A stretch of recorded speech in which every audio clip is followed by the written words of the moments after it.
When you first turn on your machine, your touch screen looks just like this.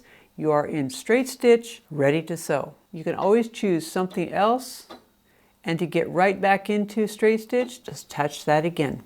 The home screen. Let's say you're in a different stitch somewhere else and you want to get back into straight stitch. The home button is your friend. It gets you right back into straight stitch. I have another video on using your touch screen. There's a lot of functionality in it. This is your presser foot lifter. You've also got a button on the front. This is the extra high lift that you can do. Now, if you have used this button up here and it's already up, you won't be able to use this, but that's okay. Just push that again, and now you can use it mechanically. I like to use my knee lifter because it gives me hands-free control over lifting my presser foot. It has an adjustment screw right here so that you can regulate how much you push it to the right to get it to lift. So let's adjust this. I like to have it right about in the middle and tighten that securely like that. It plugs in right here, plug it in firmly, and now you can raise and lower your presser foot just by pushing it with your knee. This is the start-stop button. Now, when you start sewing, if you push this and your foot control is still connected, it'll give you this little message. So you would need to unplug your foot control in order to use the start-stop button. This is the speed slider. This governs the maximum speed that you can go when you're using your foot control. Your foot control otherwise works normally. I'll give you an example of the speed slider. Here we have it all the way down to the slowest speed, and I have my foot all the way down on the foot control. You can see it's going very slowly. Now let's put it all the way up. I'm going to push my foot all the way down on the foot control. That's how fast it can go. And when you start sewing, make sure that you are near the edge of your fabric, not off the edge of your fabric. I'm going to press on the foot control to get it going. Now notice it stops with the needle down. We have a cutter button right here.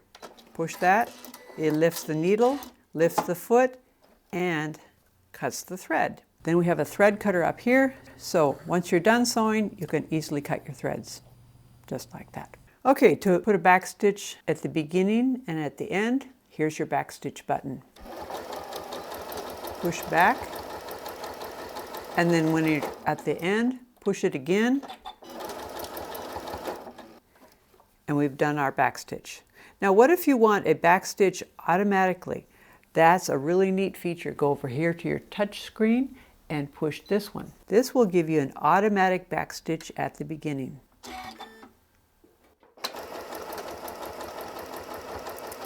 And when you're done sewing, simply push the reverse key and keep your foot down on the pedal until it stops by itself.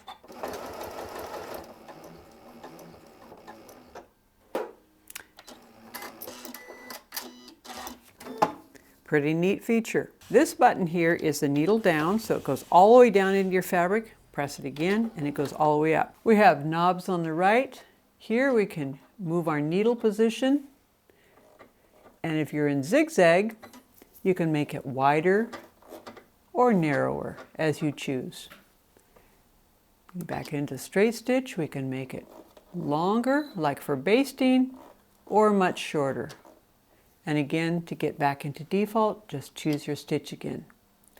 Now for zigzag, we have two different stitches here.